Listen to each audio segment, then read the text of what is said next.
Europe 1. Le grand direct des médias, Jean-Marc Morandini. Et le fait média du jour, c'est donc ce coup de théâtre que je vous annonçais dès ce week-end en exclusivité sur le blog. Benjamin Castaldi a demandé à TF1 de ne pas présenter Secret Story cet été. L'animateur l'a annoncé à TF1. Il ne souhaite pas animer la 8e saison de ce programme de télé-réalité. Alors comment expliquer cette décision et qui pour le remplacer? Avec nous pour en parler, Jérôme Ivanichenko, vous êtes notre spécialiste média. Bonjour. Bonjour Jean. Alors que se passe-t-il, pour être clair, entre TF1 et Benjamin Castaldi? Eh bien c'était un peu dans l'air du temps, disons-le franchement, mais les événements se sont accélérés ces derniers jours. Benjamin Castaldi ne veut plus assurer l'animation de Secret Story, il l'a fait savoir à TF1. Les rumeurs allaient bon train depuis quelques semaines, mais on imaginait tout de même que Benjamin Castaldi ne prendrait la tangente qu'à l'issue de cette 8e saison.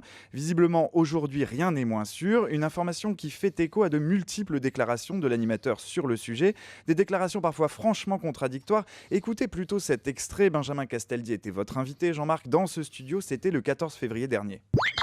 Et Secret Story, vous êtes décidé à le faire? Bah écoutez, oui. Ça vous intéresse? Bien sûr, comme chaque année. Ouais. C'est juste parce que ça vous rapporte du blé ou ça vous intéresse Mais vraiment? qu'est-ce qu'il est désagréable. Mais non, mais écoutez, j'ai toujours dit que j'ai commencé cette émission, il n'y a pas de raison que je quitte le navire en route. Ça fait 8 ans que je fais cette émission. Chaque année, on essaie de se renouveler, d'innover et de faire encore mieux. Mais c'est vrai qu'aujourd'hui, si cette émission que j'ai fait pendant déjà 7 ans s'arrête, c'est vrai que c'est pas un drame. Voilà, c'était il y a un mois seulement. Donc depuis, les choses ont changé. Pourquoi ce choix de ne pas faire Secret Story? Eh bien, Benjamin Castaldi s'estime sous-employé par TF1, ce qui n'est pas complètement faux. Aujourd'hui, l'animateur est cantonné à la télé-réalité estivale de la Une. Rien d'autre pour lui, ça ne lui suffit pas et il a des envies d'ailleurs. Il a déjà pris l'air d'ailleurs récemment pour Gulli à la présentation de Tahiti Quest avec succès. Il continue de développer de nouveaux formats destinés à l'international et surtout, il est désiré. Une rumeur se fait de plus en plus insistante ces derniers jours. Vous le savez, Jean-Marc, M6 est en pleine préparation de Rising Star, son The Voice en version totalement interactive où les téléspectateurs auront un grand rôle à jouer puisqu'ils décideront en temps réel de l'avenir des candidats.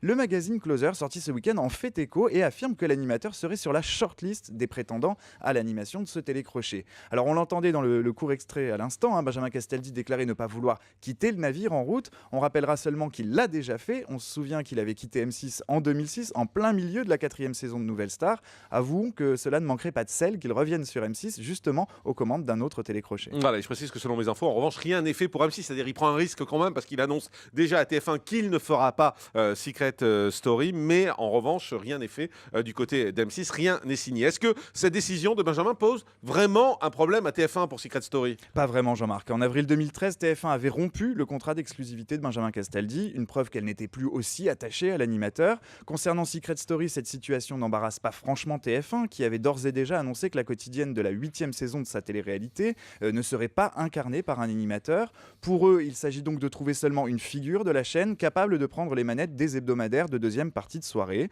Évidemment. Vous avez des noms? Si TF1 nous écoute, ce dont je ne doute pas, je veux bien leur souffler quelques noms, juste histoire de leur rendre service.